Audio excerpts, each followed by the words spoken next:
கடைசியில ஒருத்தர் நம்ம சபிச்சிருப்போம் இல்லையா, அவருடைய தலைக்கு மேல அந்த வார்த்தை நிற்கும். நான் யாரை சபிச்சேனோ அவருடைய தலைக்கு மேல அந்த வார்த்தை நிற்கும். உண்மையிலேயே அந்த சாபத்திற்கு அவர் தகுதியானவராக இருந்தால் அவர் மேலே விழும். இல்லை என்றால் யாரு சாபமிட்டாரோ அந்த வார்த்தை அவருடைய தலையிலே வந்து விழுகின்றதாக நபிகள் நாயகம் ஸல்லல்லாஹு அலைஹி வஸல்லம் சொல்வார்கள். சுருக்கமா சொல்லணும்னா தான் தலையில தானே மண்ணாலே போட்டுக்கிட்ட மாதிரி. அல்லாஹ் பாதுகாக்க வேண்டும். அருமையானவர்களே, சர்வ சாதாரணமாக நாம் பயன்படுத்துகிற சில வார்த்தைகள், அந்த வார்த்தையுடைய விளைவு விபரீதம் பயங்கரமாக இருக்கும். ஒரு தடவை பெருமானார் ஸல்லல்லாஹு அலைஹி வஸல்லம் காலத்துல ஒரு நபர் மதுபானம் குடிச்சிட்டார். மதுபானம் குடிப்பது தடை என்று சட்டம் வந்த பின்னால் மதுபானம் குடிச்சிட்டார். பெருமானாருடைய சபைக்கு அவரை அழைத்து வரப்படுகிறது. நபிகள் நாயகம் ஸல்லல்லாஹு அலைஹி வஸல்லம் தீர விசாரித்து உண்மை என்று கண்டுபிடித்த பின்னால் இவருக்கு கசையடி கொடுங்க என்றார். கூட்டத்தில் இருந்த சில நபர்கள் அவரை கையால் அடித்தார். சில நபர்கள் கற்களால் அடித்தார்கள். தண்டனை நிறைவேற்றப்பட்டு விட்டது. கொஞ்ச நேரத்துக்கு பின்னால அந்த தண்டனை வாங்க நபர் இருக்கார் இல்லையா, அவர் ரொம்ப தடுமாறி, ஏன்னா நிறைய நபர்கள் அடித்திருக்கிறார்கள். அந்த அடியினுடைய வேதனை தாங்காமல் தடுமாறி அந்த சபையிலிருந்து நடந்து செல்கிற பொழுது சில நபர்கள் அந்த நபரை பார்த்து சொன்னாங்களா, அல்லாஹ்வுடைய சாபம் மீது உண்டாகட்டுமாக, லஅனத்துல்லாஹி அலைஹி, அல்லாஹ் உன்னை சபிப்பானாக, அல்லாஹ் உன்னை தண்டிப்பானாக என்ற சாபமான வார்த்தைகளை சொன்னார்கள். இந்த வார்த்தையை கேட்ட உடனே இந்த ஹதீஸ் புகாரிலே பதியப்பட்டிருக்கிறது. இந்த மாதிரி கூட்டத்தில் சில நபர்கள் நபரை திட்டியதை சாபமிடுவதை பெருமானார் கேட்டார்கள். கேட்ட உடனே கோபம் அடைந்த ஸல்லல்லாஹு அலைஹி வஸல்லம் என்ன தெரியுமா சொன்னாங்க, லா தகூலு ஹக்கதா, இந்த மாதிரி நீங்க திட்டாதீங்க, சாபமிடாதீங்க. வலா துஈனு அலைஹி ஷைத்தான், நீங்க இப்படி செய்யறது ஷைத்தானுக்கு உதவி செய்யற மாதிரி. அவர் பாவம் செஞ்சாரு, பாவத்துக்கு கசையை கொடுத்தாச்சு, கல்லடி கொடுத்தாச்சு. அதுக்கு மேல திட்டத்துக்கு உண்டான தகுதி உங்களுக்கு இல்லை, சாபமிடுவதற்கு உண்டான தகுதி உங்களுக்கு இல்லை, நீங்க அப்படி செய்ய வேண்டாம் என்பதாக நபிகள் நாயகம் ஸல்லல்லாஹு அலைஹி வஸல்லம் கண்டித்ததாக ஹதீஸ் ஷரீஃபிலே வரலாறு பதியப்பட்டிருக்கிறது என்றால் நாம் யோசிக்க கடமைப்பட்டிருக்கிறோம்.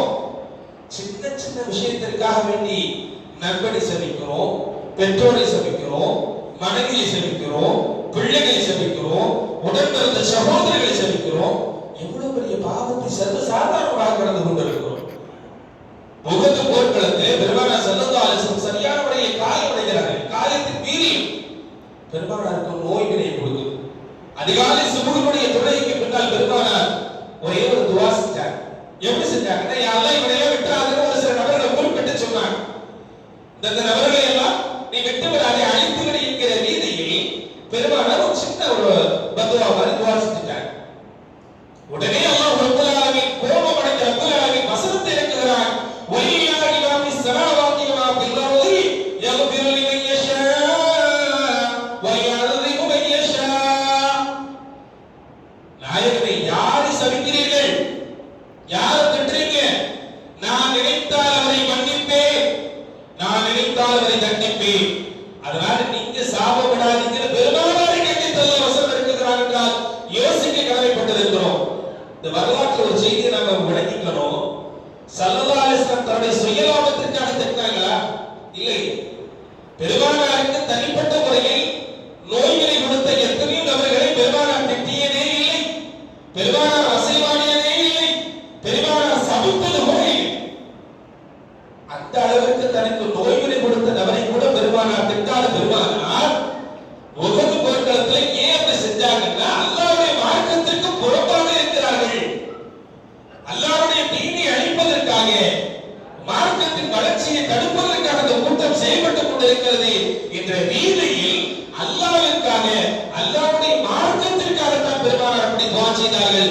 அதையே அல்லாஹ் கண்டிக்கிறார் என்றால் யோசிக்க வேண்டும். சர்வ சாதாரணமாக நாம் சபிக்கிறோமே, எந்த அர்த்தத்தில் சபிக்கிறதுனா என்னங்க? சாபமிடுதல்னா என்ன? ஒரு மனிதரை அல்லாஹ்வினுடைய அருளில் இருந்து ஓரம் கட்டுவதுதான் சபிக்கிறது. நீ நாசமா போ அப்படின்னு சொல்றோம் உதாரணம். அப்படின்னா என்ன அர்த்தம்? அல்லாஹ் உனக்கு எந்த ரஹமத்தும் செய்ய மாட்டான், அல்லாஹ் உனக்கு எந்த வரக்கத்தும் செய்ய மாட்டான், அல்லாஹ் உனக்கு எந்த ரிஸ்கையும் தர மாட்டான் அப்படிங்கிற அர்த்தம். இந்த மாதிரி சொல்றப்ப அல்லாஹ் கோபம் அடைக்கிறான். உதாரணத்தை சொன்னால் விளங்கிக் கொள்ளலாம். ஒரு கடை வச்சிருக்கிறோம். நம்ம கடையில் ஒரு 3 பேர் 4 பேர் வேலை பார்க்கிறாங்க. அந்த வேலையாளு நாம சம்பளம் கொடுத்து வச்சிருக்கிறோம். அவருக்கு சாப்பாடு கொடுக்கிறோம், ரூம் கொடுக்கிறோம், எல்லா வசதியும் செஞ்சு கொடுக்கிறோம். அவரை வேலையில வச்சுக்கிறதும் நீ வேலைக்கு வேண்டாப்பா போயிட்டு வான்னு சொல்றது யாருக்கு உரிமை? கடை ஓனருக்கு தான் உரிமை. அவருக்கு தான் தகுதி இருக்கு. என் கடையில வேலை பார்க்கிற உன்னை வச்சுக்க விருப்பம் இல்லை, நீ போன சொல்றதால வச்சுக்கலாம். இங்க இருந்து வந்த ஒருத்தர் நேரம் வந்து நீ வேலை பார்க்க கூடாது போன சொன்னா நமக்கு கோபம் வருமா இல்லையா? எனக்கு இருக்குதாப்பா நீ பைத்தியமா, நீ என் கடையில வேலை பார்க்கிறவன நீ எப்படி என் கடையில வேலை பார்க்க கூடாதுன்னு சொல்லலாம். சண்டைக்கு நிற்பா இல்லையா? இதேதான் அல்லாஹ் ரப்பல் ஆலமீன் எல்லோருக்கும் பொதுவானவன். அல்லாஹ் எல்லோருக்கும் ரிஸ்கை வழங்குபவன். அல்லாஹ் எல்லோருக்கும் பரக்கத்தை வழங்குபவன். அல்லாஹ் எல்லோருக்கும் சக்கீனத்தை வழங்கக்கூடியவன். நான் எல்லாருக்கும் எல்லா ரிஸ்கை கொடுக்கணும்னு நினைக்கிறேன், நீ என்னை விட்டு இந்த அடியாரை அப்புறப்படுத்துகிறாய் என்று அல்லாஹ் கோபப்படுகிறான்.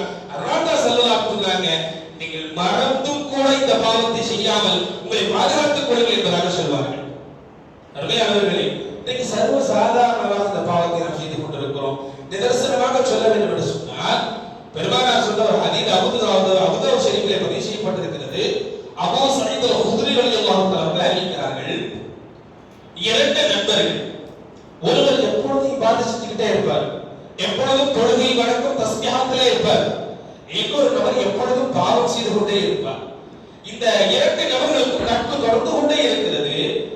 ஆபித் இருக்கார்ல, வணக்கசாலி, அவர் எப்ப பார்த்தாலும் ஒரு நண்பரை சொல்வாரா, அடே என்னடா இவ்வளவு பாவம் செய்யற, அல்லாஹ் உன்னை சும்மா விட மாட்டான்டா, அல்லாஹ் உன்னை சும்மா விட மாட்டான் அப்படின்னு சொல்றப்பெல்லாம் அந்த பாவம் செய்யற அடியா சொல்லுவாரா, எனக்கும் ரப்புக்கும் சம்பந்தப்பட்டது, நீ இடையில வர வேணாம்ப்பா, எனக்கும் என்னை படைத்த இறைவனுக்கும் சம்பந்தப்பட்டது, நீ இடையில வர வேண்டாம் அப்படின்னு சொல்லிக்கிட்டே இருப்பார்.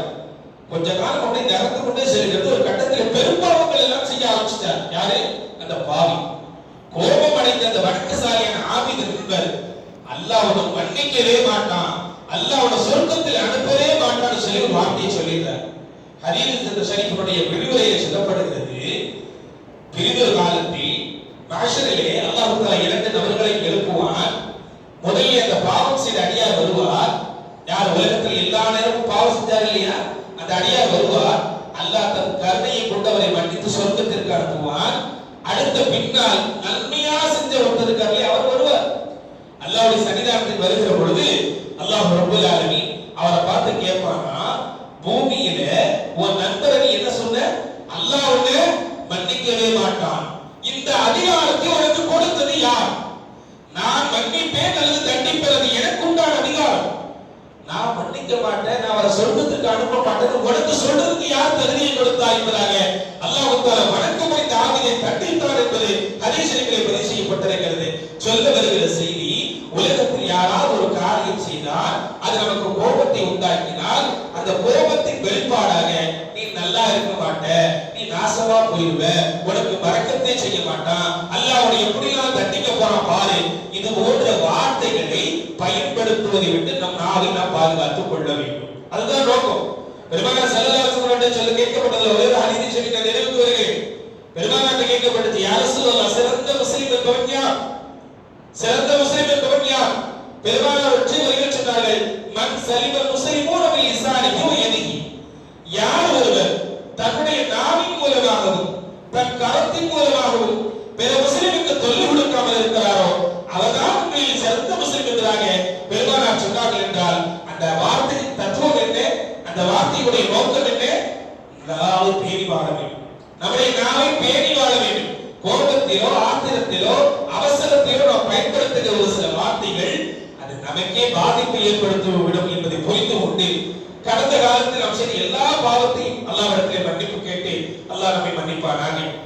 இனி வரக்கூடிய காலங்களிலாவது எந்த ஒரு தருணத்திலையும் பிறரை சபிக்குதல் என்ற மோசமான பழக்கத்தை விட்டு அல்லாஹ் நம்மையும் சமூகத்தை பாதுகாக்க முடிவானாக. ஆமீன். வாஹிரு தஅவானா அல்ஹம்துலில்லாஹி ரப்பில் ஆலமீன். அஸ்ஸலாமு அலைக்கும் வரஹ்மத்துல்லாஹி வபரகாத்துஹு.